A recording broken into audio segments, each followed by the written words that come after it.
Good afternoon, everyone. I hope you're all well. We'll be doing momentum and impulse from paper 1 from the exam paper. So I have a question for you here, guys. So we're gonna go through it together. So guys, we are given a statement there. It's always important for you to always read the statement before attempting the question, because if you attempt the question without reading the statement first, you're gonna make mistakes, which will result in you not getting full marks. So in this case, we have a statement there which says a ball X of mass 10 kilograms is moving eastwards with a velocity of 2 meters per second. It collides elastically with another ball Y of mass 2 kilograms which was moving with an unknown velocity Vy.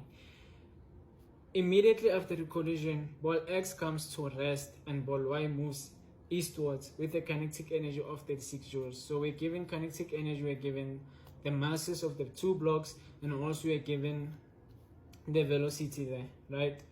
So now guys, if you have anything to say, a question, please leave it there in the comment section.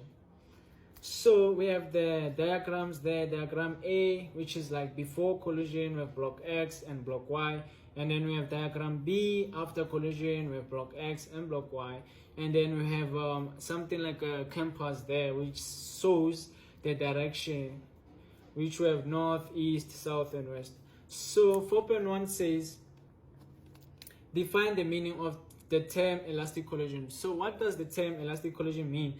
Elastic means that like when the two blocks were colliding into each other, energy was not lost, even sound or deformation. That's what elastic means.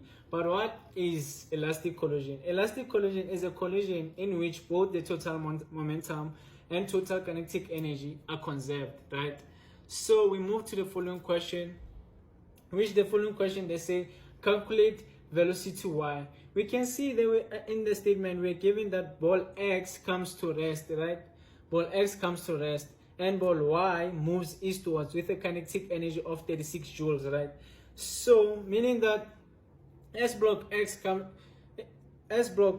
comes to rest, meaning that the final velocity for block X is 0. So meaning that the final kinetic energy for block X, right, is equal to 0, right? The total kinetic energy, the final kinetic energy of block X is equal to 0. So now, and also we have ball Y, the kinetic energy of ball Y being how much? Kinetic energy of block Y after collision is 36 joules. So we're gonna write the formula of kinetic energy down. We're gonna say delta kinetic energy initial is equal to delta kinetic energy final, right?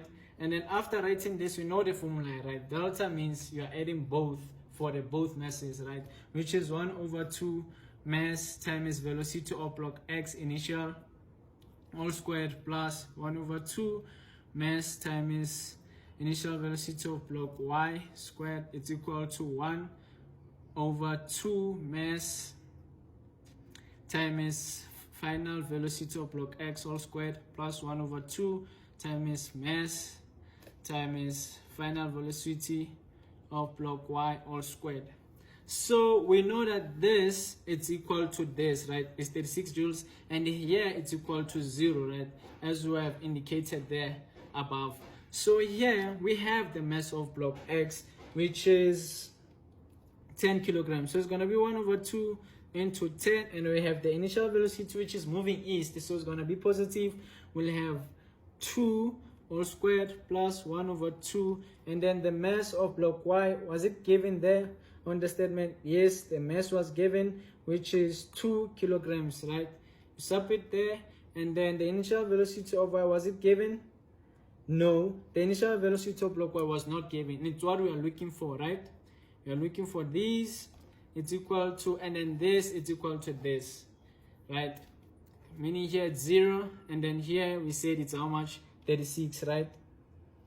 So here's 36, and then you solve it mathematically. You punch in your calculator, punch in your calculator, 1/2 into 10 into 2 all squared is equal to 20 plus 2 cancels 2, right? You are left with 1, and then this will remain. You'll be left with initial velocity squared of block Y is equal to 36, and then you check your like terms. 36 minus 20, as this will move to the right hand side, right? So you'll be left with 16 is equal to VIY squared, and then you square both sides, right? This will cancel the root. You write positive or minus. VIY is equal to positive or minus 4 meters per second. But also it's important for you to indicate the direction, right guys? It's always important for you to indicate the direction. So meaning that our direction here is west, meaning that we're gonna take the negative sign, right? We're gonna take the negative side as our direction, because block X was moving towards the right, and block Y, there on the statement they said ball Y of mass 2 kilograms was moving with an unknown velocity Vy immediately after the collision, right? So we are looking for the initial velocity of block Y. So initial velocity of block Y, it's negative 4, right? As it was moving west, because they collide into each other, right? So you're gonna write it like this: VIY is equals to 4 meters per second west. That is the final answer. And then now we move to the last question.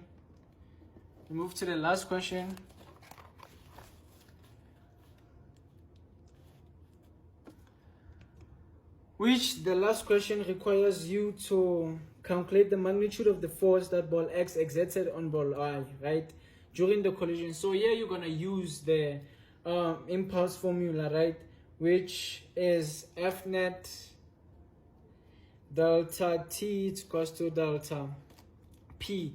What was given there? Data that was given, you write it down, right? We were given the balls were in contact with each other for 0.1, right? 0.1 seconds. We're given delta time, right, which is 0.1. Were we given momentum, change in momentum? No, we'll have to find change in momentum, right? So we know, we write our formula down. We have F net delta T is equals to, change this, even mass into final velocity minus initial velocity, right? We have this, right? F net into 0.1, it's equal to we're given the mass of block Y, right, which is 2.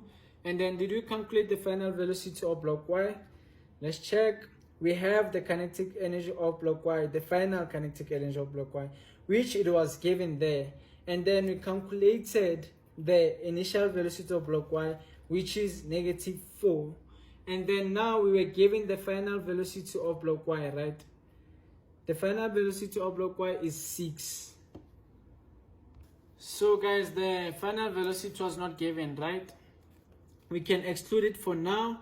And then we calculated for initial velocity, which is negative 4, close bracket. And then now we need to look for this, right? Because now we are looking for the force. They say calculate the magnitude of the force. So now we need to find this. We don't have this, so for now it's unknown. So now let's calculate it. We're gonna use the formula of the kinetic there, right? Because we have it. The final kinetic energy of block Y is equals to 1/2 mass final velocity of block Y, right? And then here it's 36, as it was given at the statement there. It's equal to 1/2 mass of block Y. It's how much? 2. And then we are looking for final velocity, right? And then you do your maths there. You square root this and this. Final velocity of block Y, it's equals to how much? It's equals to 6 meters per second, right? And then also you need to check the direction that the final velocity of block Y is moving towards which direction. As it was indicated there at diagram B, that it's moving towards the east direction, right? Now we can go back here and find the magnitude that was exerted on block Y by block X, right? So it's F net into 0.1, it's equal to 2 into 6 minus or plus, because negative multiplied by negative, it's positive, right? Or plus 4, and then you do your maths, you say 2 into 6 plus 4 divided by 0.1, you get F net being 200 newtons as your final answer. So guys, please, if you have any suggestions or ideas on how to work together, like which topic to do, where you struggle, please comment on the comment section so that we can help each other. And please don't forget to like and follow.